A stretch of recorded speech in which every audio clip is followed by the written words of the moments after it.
ассалому алайкум шунавандаҳои гиромӣ. гуфторамонро аз силсилаи хониши адабӣ оғоз менамоем.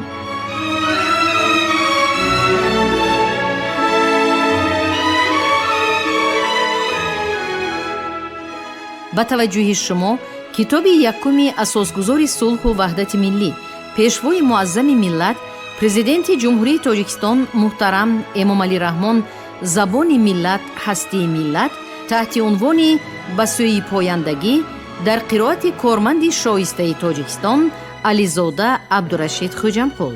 гуфтори 41.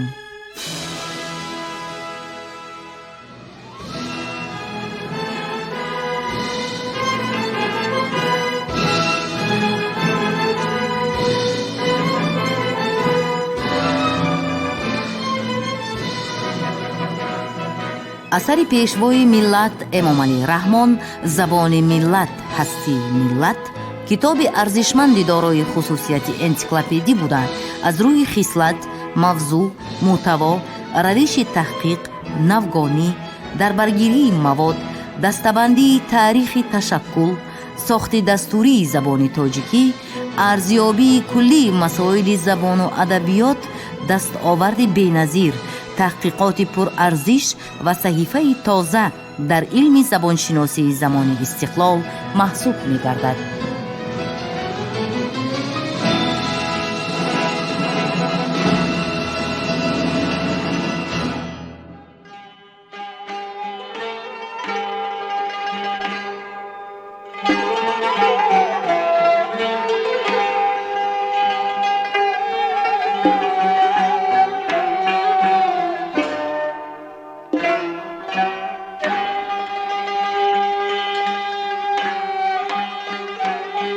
ابوشکور بلخی از بزرگترین شاعران و سخنوران عهد سامانی است که درباره احوال و آثارش در تذکیره ها کمتر اشاره رفته است.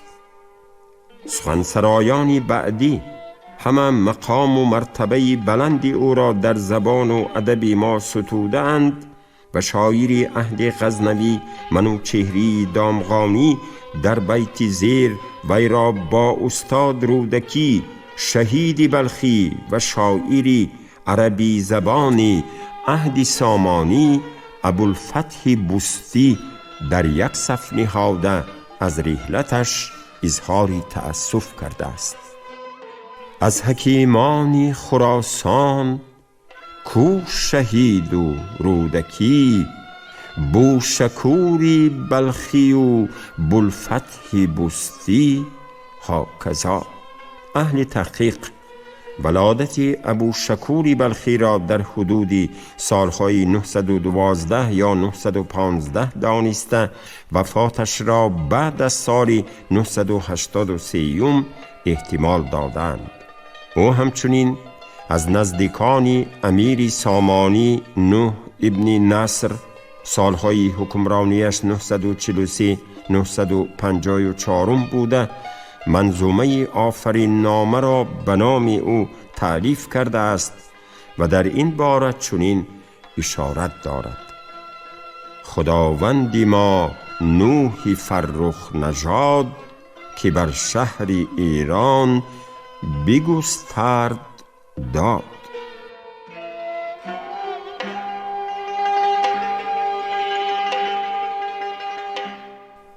از این اندرزنامه که بعضی ابیات آن از جمله بیتی در بالا یاد شده با ابیات شاهنامه فردوسی همسنگی و هماهنگی دارد، تا به ما حدود 300 بیت باقی مانده است. برخی پژوهشگران آفرین نامه را ادامه اندرزنامه های پهلوی دانستند. اشعاری باقی مانده او که همه با زبان شیرین و بیانی فصیح سروده شده اند، علم و دانش، خرد و معرفت، دوستی و برادرخواندگی، صبر و شکیبایی، عیب پوشی و هنربینی و دیگر اخلاق حمیده انسانی را ترغیب می کنند.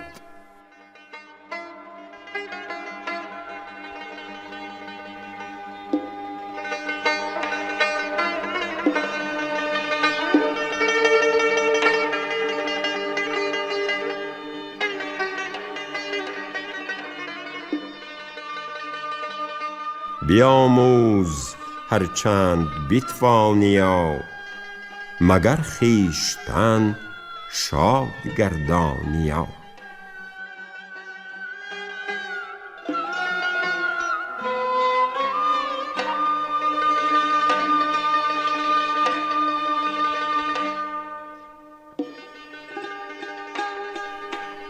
که پازهر زهر است کافزون شود، چو ز اندازه خویش بیرون شود.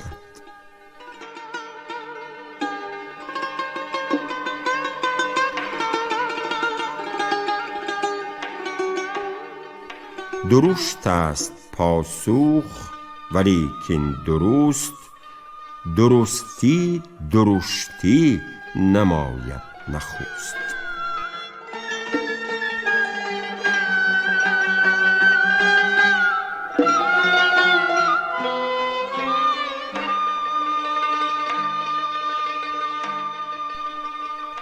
برادر برادر بود دوست بی، چو دشمن بود بی رگ و پوست بی.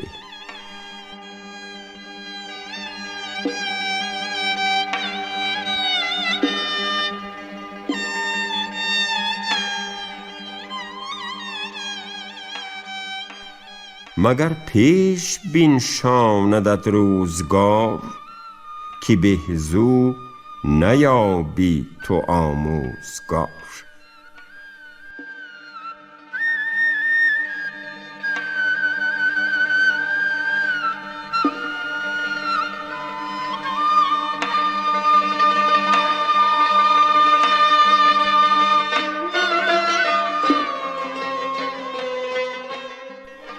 خردمند گوید خرد پادشاست، که بر خاص و بر عام فرمان رواست.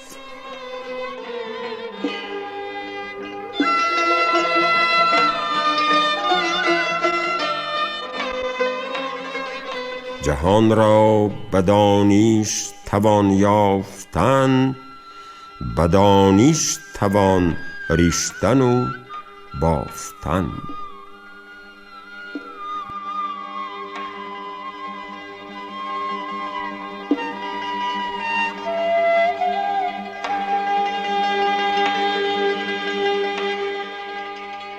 درختی که خردک بود باغبان، بگرداند او را چو خواهد چنان. چو گردد کلان باز نتواندش، که از کژی و خم بگرداندش.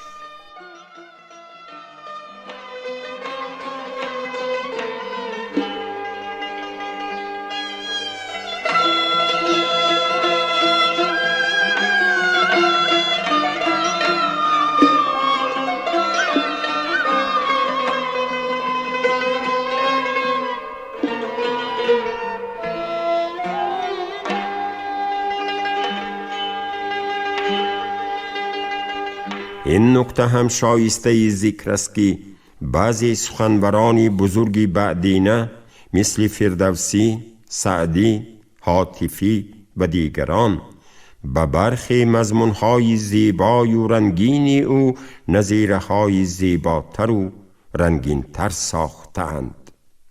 ابوشکور بلخی از جمله در بابت میوه تلخ بار آوردن درختی تلخ گوهر چنین میگوید: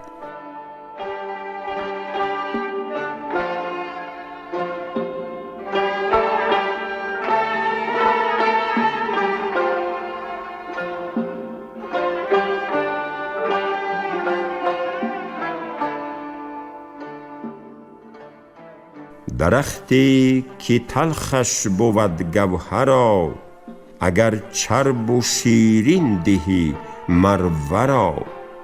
همان میوه تلخت آرد پدید، از او چرب و شیرین نخواهی مزید. ز دشمن گر ایدون که یابی شکر، گمان بر که زهر است هرگز مخب.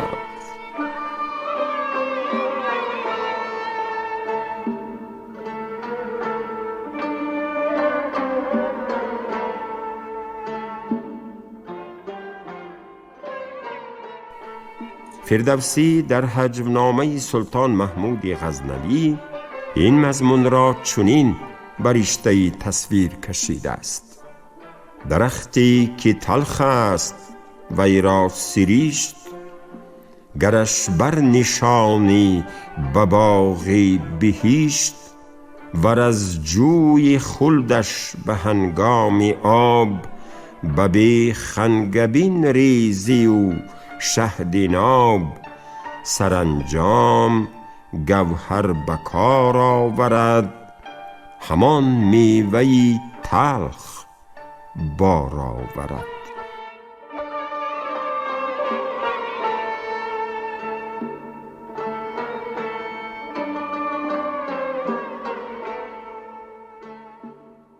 میگویند که شاعری معروف مولانا عبدالرحمن جامی خواهرزاده خود عبدالله حاتفی را فرمود که این مضمون را با لباسی دیگر آراسته گرداند و حاتفی این ابیات را سرود: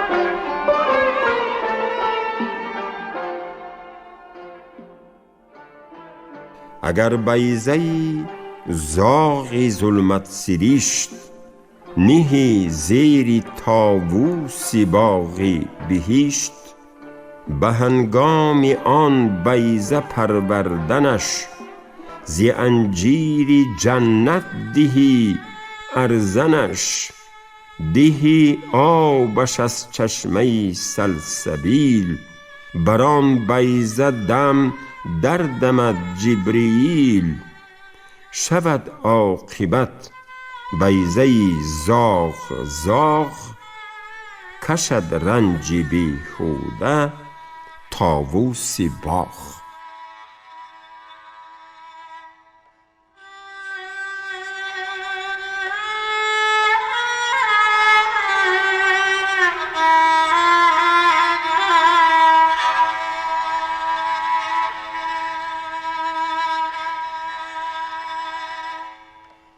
این نکته هم جالب است که با وجود زیبایی این ابیات، مولانا جامی به حاتفی میگوید که نیکو سروده ای، اما در هر بیت بیضه نهاده ای.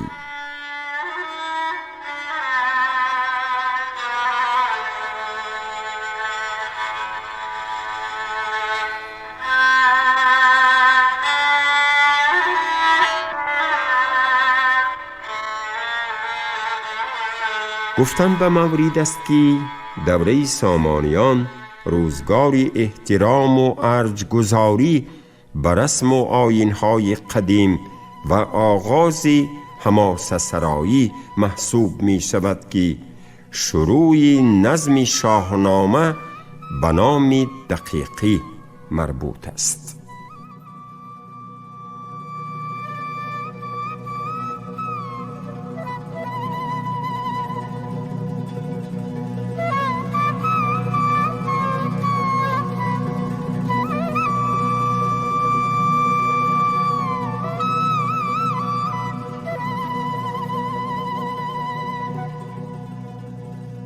ابو منصور محمد ابن احمد معروف به دقیقی، سال تولدش نامعلوم، در حدود سالهای 977-979 از دست غلامش به قتل رسیده است. شاعری معروف اهل سامانی است که به سنت و آیین‌های قدیم مردم ایران زمین محبت فراوان داشت و با تشویق امیر سامانی نوح ابن منصور به نظم شاهنامه شروع کرد.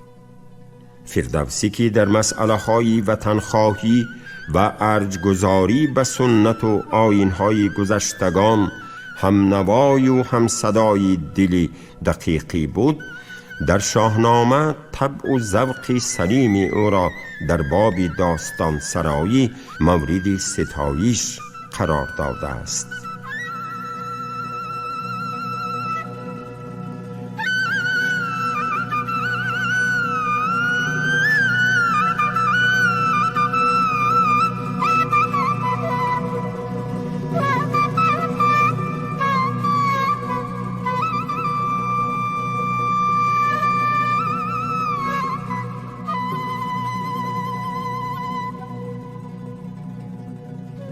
جوانی بیامد گشاده زبان، سخن گفتنی خوب و طبعی روان.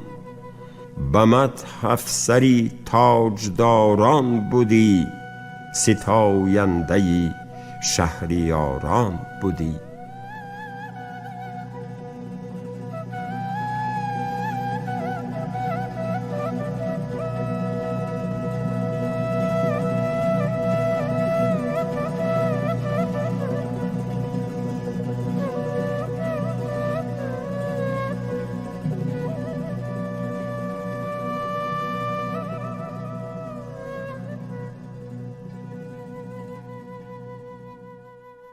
دقیقی داستانی گشتاسپ را بر رشته نظم کشید، ولی بعد تقریباً 1000 بیت سرودنش از این داستان کشته شد. فردوسی این واقعیت را چنین تصویر کرده است: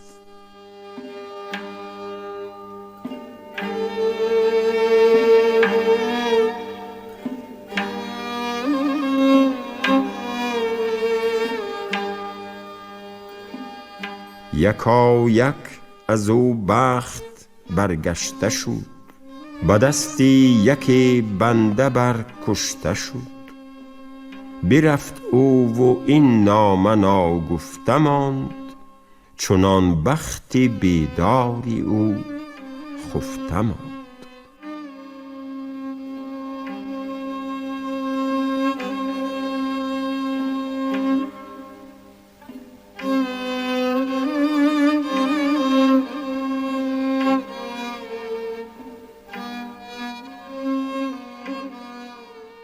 دقیقی به دین پیشینیان خود معتقد بود و شاید کشته شدنش نیز به همین اعتقادش بستگی دارد. خودی او در چند موردی اشعارش روی نیاز به سوی قبله زردوشت آورده از آیین زردشتی داشتنش تفاخر کرده است.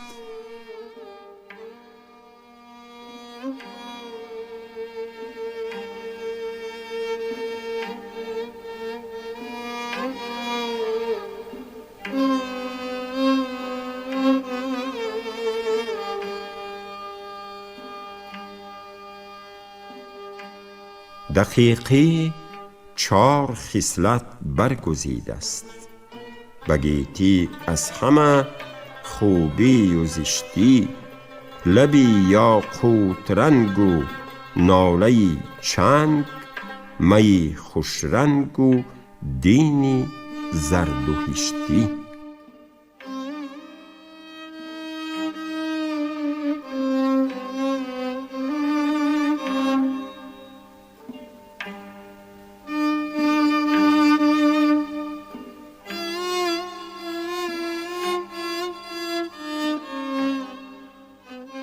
دقیقی در سرودن غزل، قصیده و دیگر انواع شعری نیز مهارتی تمام داشته اشعاری فراوان سروده است، ولی از این اشعارش تا روزگار ما نمونه‌های کم رسیدند. شعری او با زبانی ساده و لحن شیرین سروده شده است که پارچه شعری زیرین بازگوی این حقیقت است.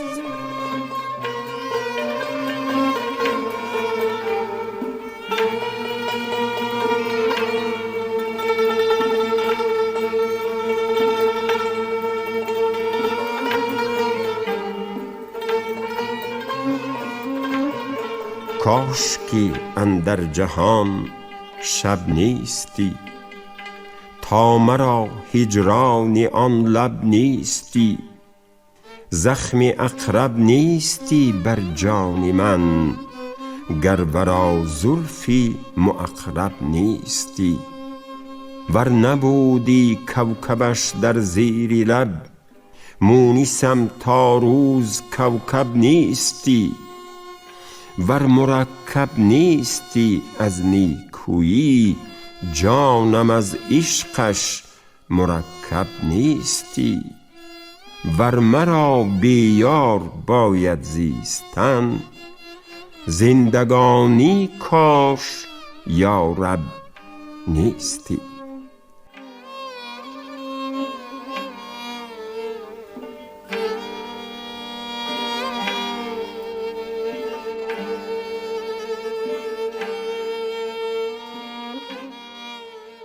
ولی اوج حماسه سرایی به زبان تاجیکی فارسی دری و نقطه عالی ترغیبی وطنخواهی و وطن دوستی به این زبان به نام ابوالقاسم فردوسی علاقمند است.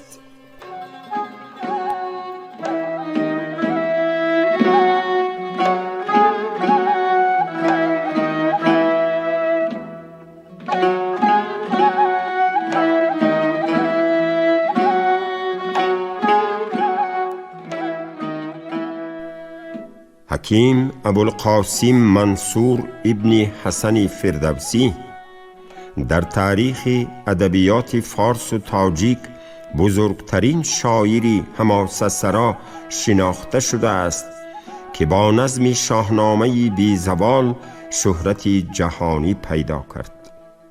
و سال 934 در دهه باش که به شهر توسی مضافات خراسان منصوب بود به دنیا آمد و از خردی به آموزش تاریخ کهن و نقل و روایت‌های قهرمانی و پهلوانی نیاکان خود شوقی بی اندازه ظاهر نمود. فردوسی بعد از وفات دقیقی با تشویق دوستان به نظم شاهنامه کمری همت بربست. او به رسم احترام و حفظ امانت تاریخی که خاصی طبیعتش بود 1000 بیت را از گشتاسب‌نامه دقیقی در شاهنامه خود جای داد و شاهکاری بی نظیر و بی زوال پدید آورد.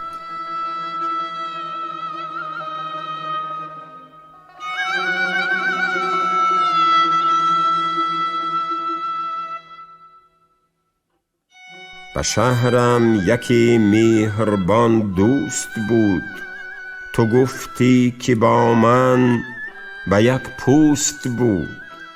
مرا گفت خوب آمد این رای تو، به نیکی گراید همی پای تو. کشاده زبان و جوانیت هست، سخن گفتنی پهلوانیت هست. تو این نامه خسروان بازگوی، بدین جوی نزدی میهان آبروی.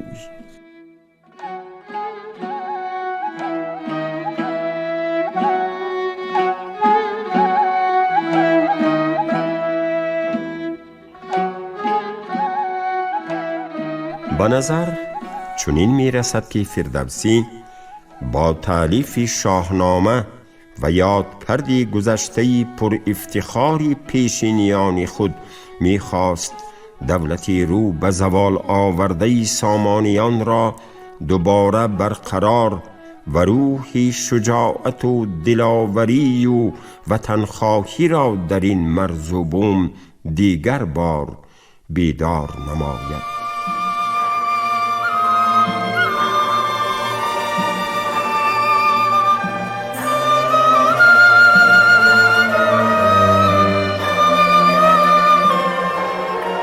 همه سر به سر تن به کشتن دهیم، از آن به که کشور به دشمن دهیم.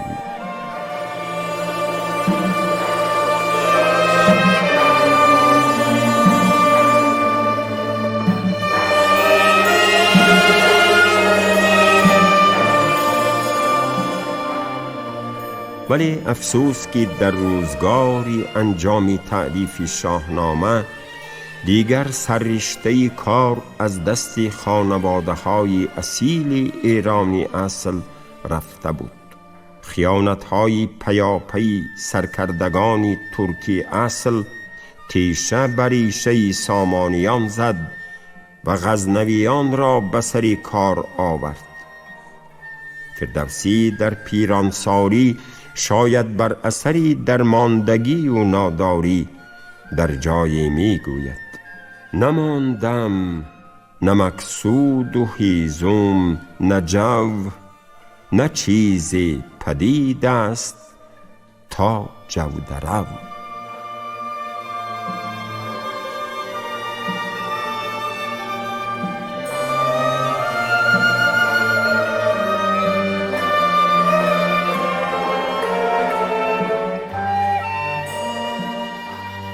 مجبور شد در چندین جای شاهنامه در ستایش سلطان محمود غزنوی بیت توصیف اضافه نماید و از طوس به غزنه رفته شاهنامه را به سلطان محمود منظور سازد.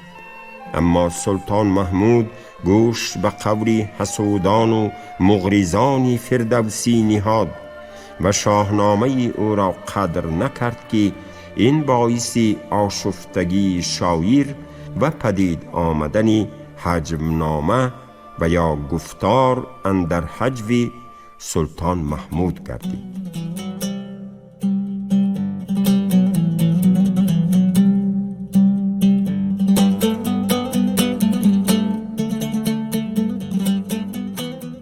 ناگفته نماند که بعضی محققان به خامه فردوسی تعلق داشتن این حجمنامه را زیر شبهه قرار داده معتقدند که ارادتمندان فردوسی این بیتها را از خود شاهنامه و آثار دیگر برچیده آن را چون رمزی اعتراض به سلطان محمود فراهم ساختند.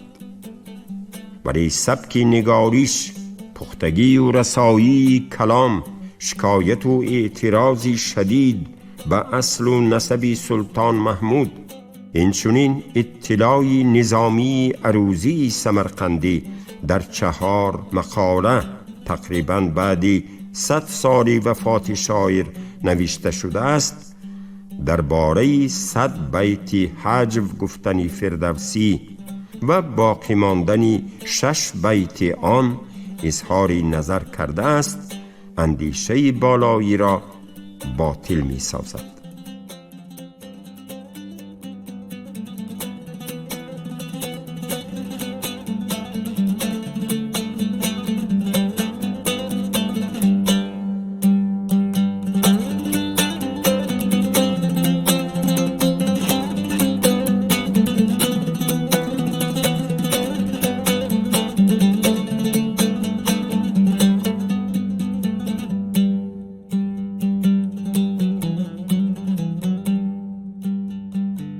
шумо гуфтори 41-ро аз рӯи китоби якуми асосгузори сулҳу ваҳдати миллӣ, пешвои муаззами миллат, президенти ҷумҳурии тоҷикистон муҳтарам эмомалӣ раҳмон забони миллат ҳастии миллат таҳти унвони ба сӯи пояндагӣ дар қироати корманди шоистаи тоҷикистон ализода абдурашид хоҷамқул шунидед. коргардон шералӣ назалӣ, садобардор нигинаи хайрулло. پایان گفتار از سلسله خوانش ادبی.